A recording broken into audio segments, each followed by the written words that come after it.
Pantalla de C5N. Llegó la semana final, se aproximan finalmente las PASO, estas elecciones con una campaña tan particular y a las cuales llegamos con el bolsillo herido. Hace 3 semanas, el mes pasado, un economista que escuchan mucho en el gobierno, que habla todavía con los ministros del área económica, pero que además ha defendido a la gestión de Martín Guzmán ante el empresariado, con uñas y dientes durante todo el año pasado, me refiero a Manuel Agis, hizo notar algo muy interesante, que es que en un montón de variables el bolsillo llega más castigado que en las últimas 5 elecciones a estas PASO del próximo domingo. Fíjate, porque es muy gráfico verlo así como un semáforo, como lo presentó él. Es realmente choqueante ver que consumo, ingresos, inversión, está todo así de golpeado. Mirá, ahí tenés las PASO 2011, las 2013, las 2015, las 2017, las 2019 y las de ahora. No hace falta detenerse en el detalle de cada valor. Alcanza a pegar un vistazo, así a vuelo de pájaro se ven los colores. Fíjate, el salario real en pesos constantes, pesos de hoy, el salario promedio de la economía, está rojo. Quiere decir que es el peor valor de toda la serie, de todas esas PASO. El haber mínimo jubilatorio está naranjita, casi rojo. Esos 23.800 pesos que gana hoy un jubilado o una jubilada, en términos reales, están por debajo de 2015, muy por debajo de 2015, por debajo de 2017, de 2013, están apenitas por encima de 2011. Pero fíjate lo que pasa también con los patentamientos de autos, escrituras, el crédito al consumo, las ventas de nafta super, perdón, esas son las ventas de supermercados, las ventas de nafta super también están por debajo, obviamente. La tasa de empleo, la tasa de desempleo, todos son indicadores que llegan golpeadísimos a estas PASO del domingo. Digo que es un resumen del contexto económico en el cual se va a desenvolver esta compulsa política. Y nobleza obliga, lo que dice Agis en este análisis del mes pasado es no necesariamente esto va a determinar el voto, porque uno no compara con hace 2 años, con hace 4 años, con hace 6 años. Uno ve más o menos la dinámica, hacia dónde está yendo y de dónde viene. Lamentablemente eso tampoco es muy auspicioso. Lamentablemente digo porque ya con estos guarismos castigados, perder de vuelta sería realmente gravoso.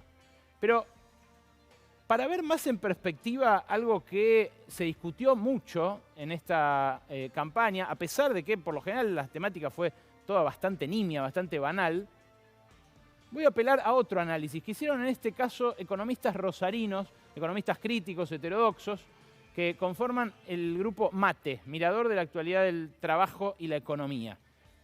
Me parece que les va a interesar, porque lo que hace es pasar revista de los últimos gobiernos y de la carrera precios-salarios en cada una.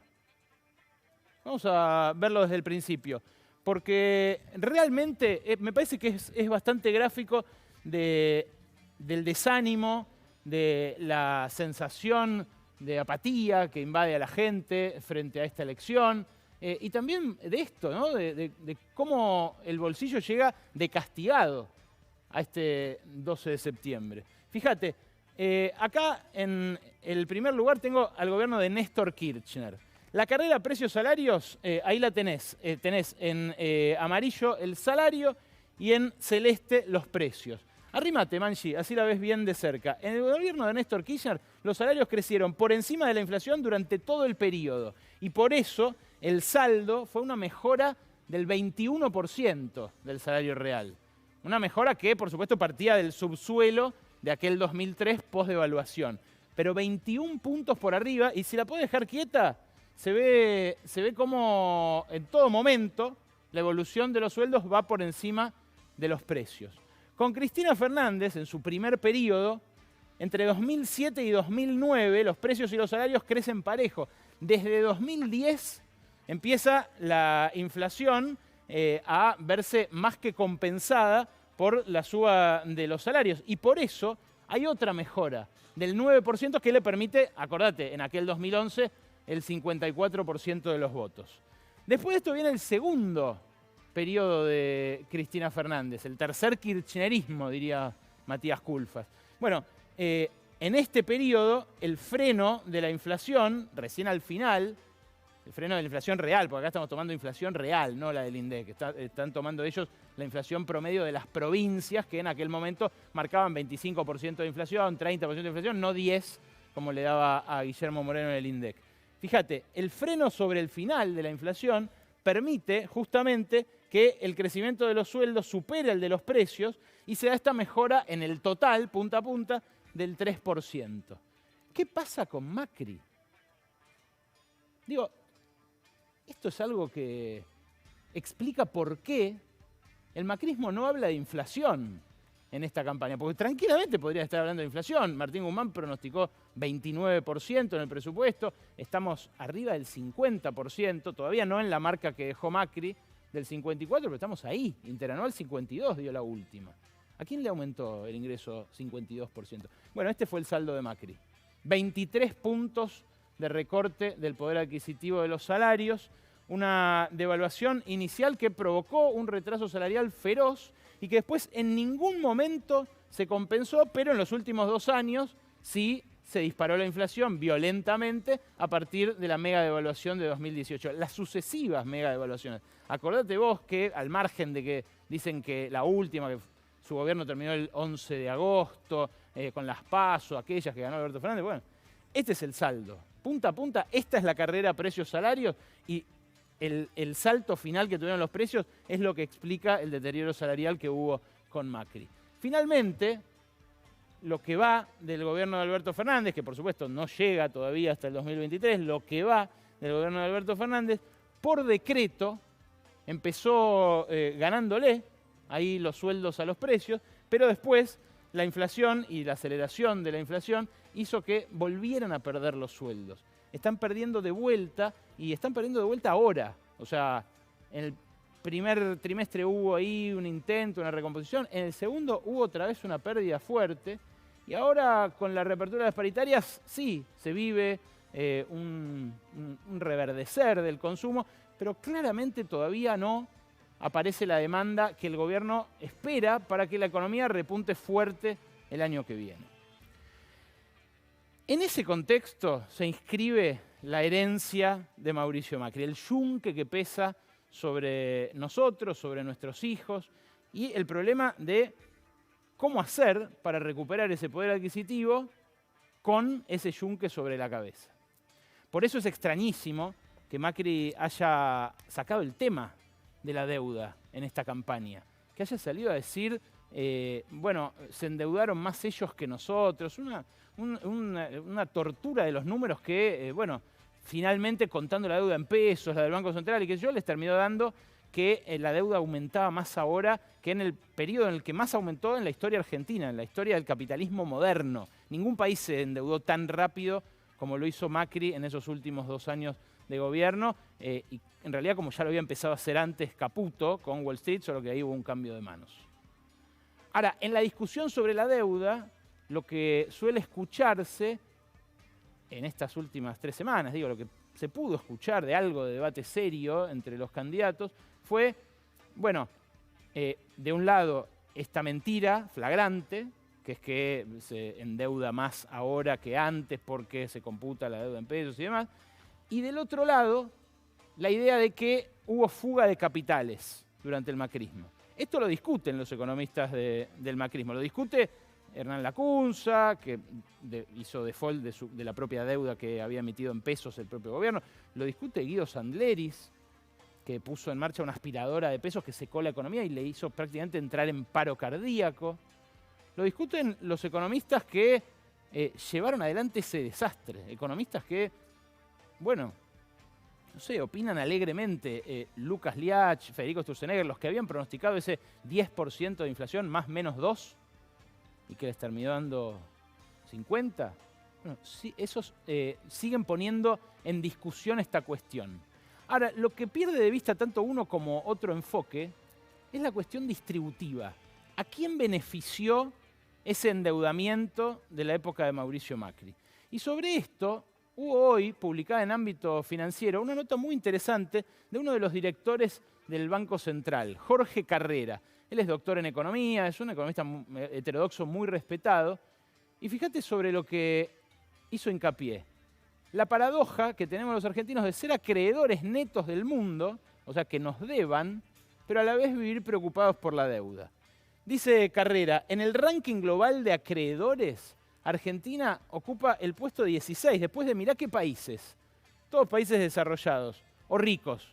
Japón, Alemania, Hong Kong, China, Noruega, Holanda, Canadá, Singapur, Suiza, Arabia Saudita, Rusia, Corea, Bélgica, Dinamarca, Israel y demás. ¿Cómo puede ser esto? Bueno, por una muy sencilla razón. La deuda es pública y los que acumularon en su patrimonio esos dólares que ahora tenemos que pagar todos nosotros son privados.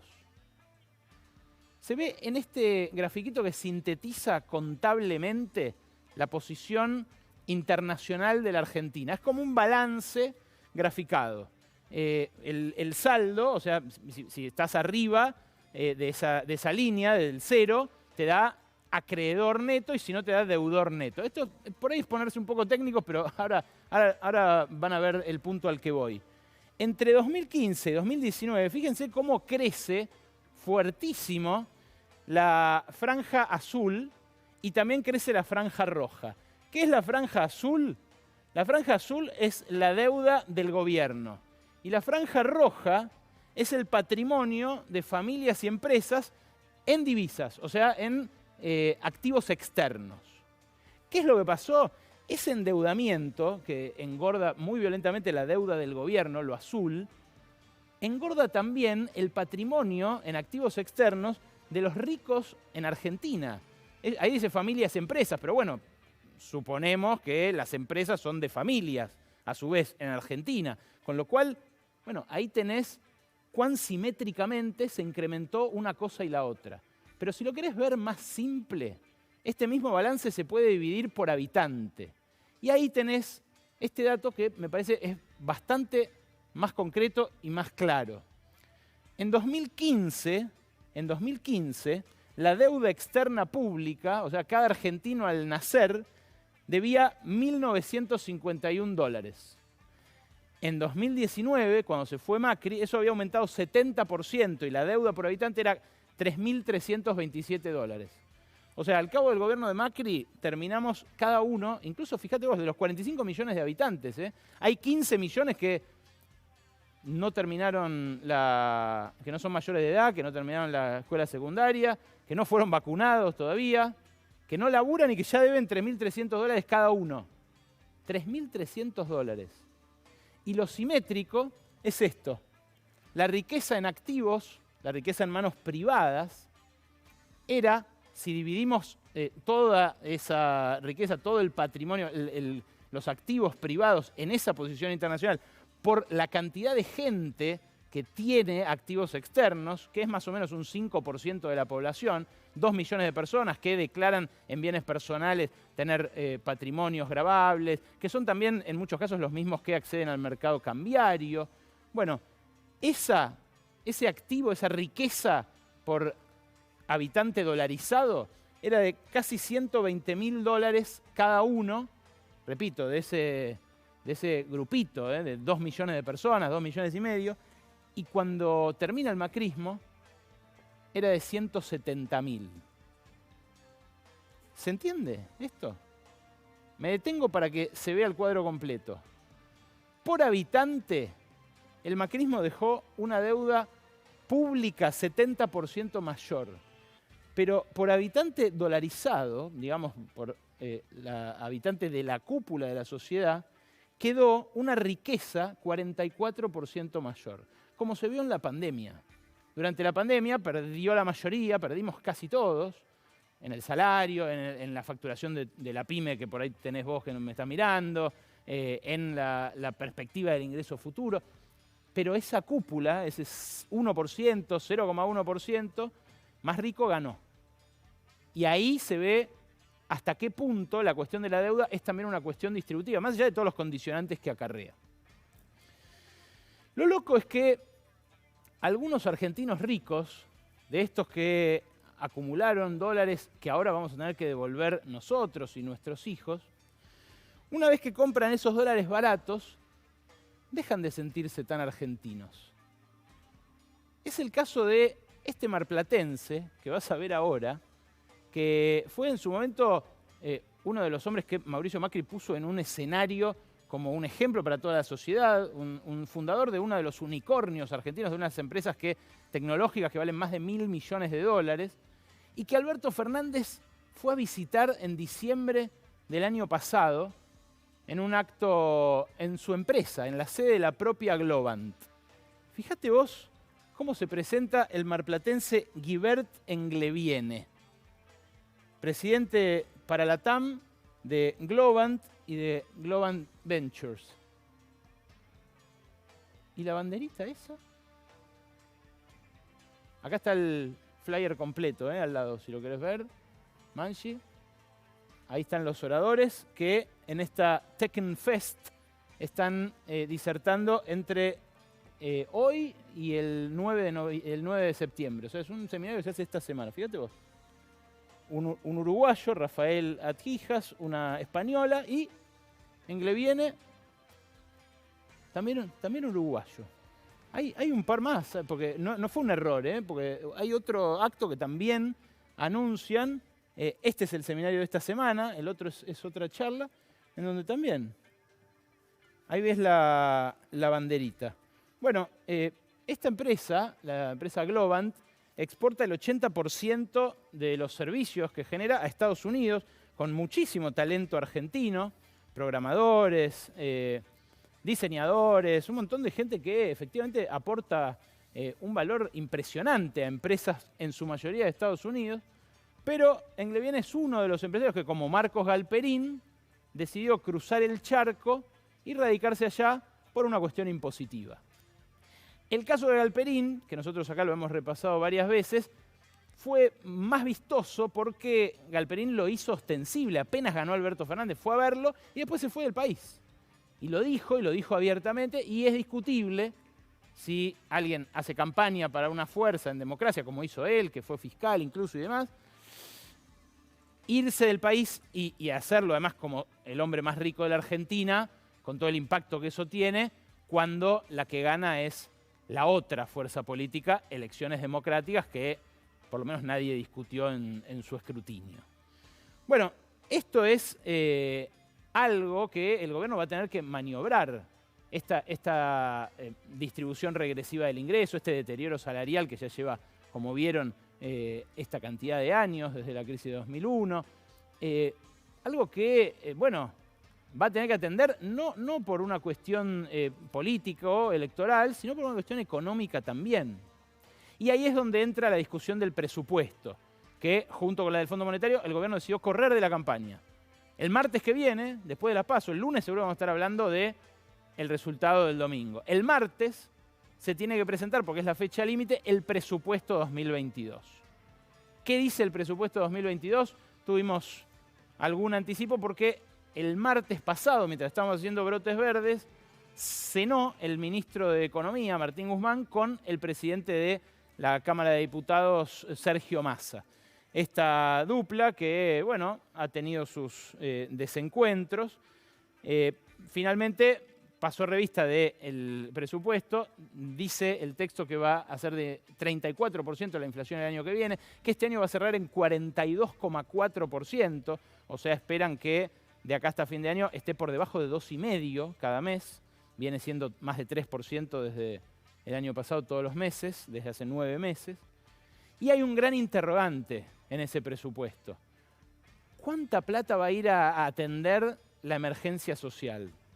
¿Habrá un ingreso básico universal, como impulsan algunos economistas del Frente de Todos, Claudio Lozano, por ejemplo, abiertamente, como piden y como reclamaron masivamente las organizaciones sociales en la marcha de San Cayetano?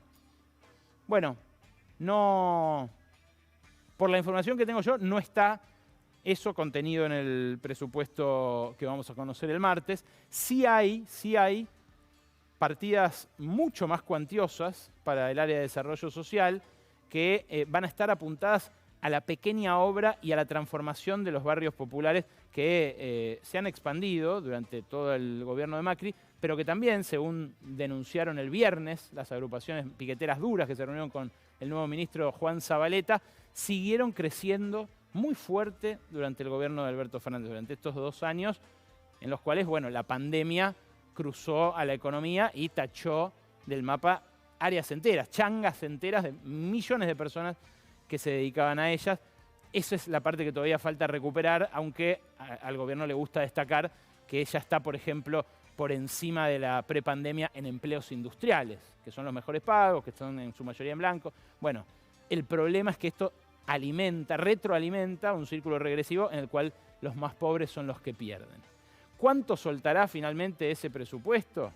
Bueno, es lo que vamos a terminar de saber cuando conozcamos algo de la negociación entre Alberto Fernández y Cristalina Georgieva. Por ahora es muy poco lo que se sabe.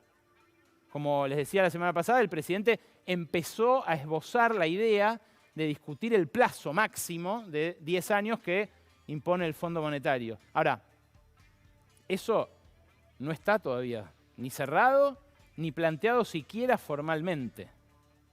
¿Cuánto se involucrará el fondo? ¿Cuánto condicionará la ejecución de este presupuesto que vamos a conocer el martes? Es lo que vamos a terminar de saber recién después de las elecciones de noviembre.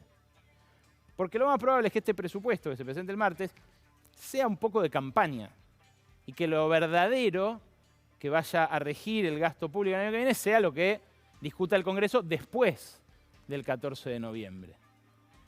El presupuesto tiene en sus manos la dinámica económica de recuperación o de estancamiento de la Argentina.